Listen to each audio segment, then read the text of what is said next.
Langka guys, langka. Tapos gagawin natin siya langka turon. Ayan na.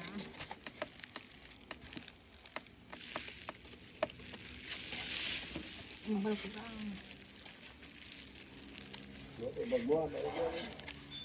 Hindi ka muna sa iba. Ilagay mo.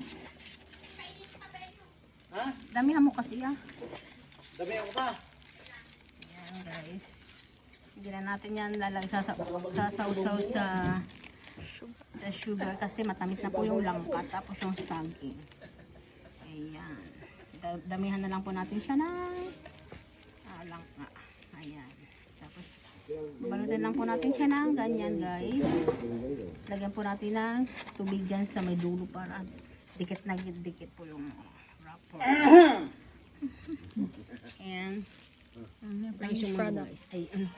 Ay, saging. Tapos, ito na po yung finish na nabalot po nila, guys. Ang aking ham.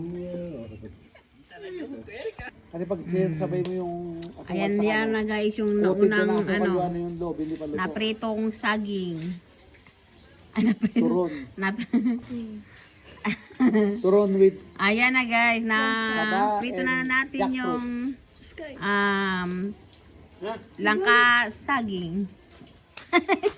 Turon with... Ayan na guys, naprito na natin yung turon langka. Ayan, ayan guys. Ito na yung naunang naluto.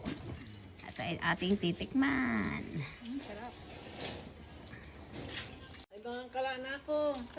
Ayan guys, tikman na natin ang turon langka guys. Parang pupunta lang ng party ah. Mainit.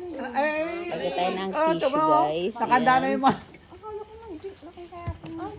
Ba, akala mo, bibit kayo. Titikman natin siya. Pagpit. Tingnan ko, pagpit ka ba ilagay na yan? Sarap. Wala rin eh. Kahit walang asukal guys, na natin, dinip yung ano guys, yung parang saging, ang sarap. Sa labasan, doon sa kabila. Sinida ba yan? Sinida? Parang kaya ng kupit eh. Harap. Basta ako. Anong konti lang kumain ka muna bago ka magugas? Ayan guys. Oh. Ngayon makakaldate pa dito eh.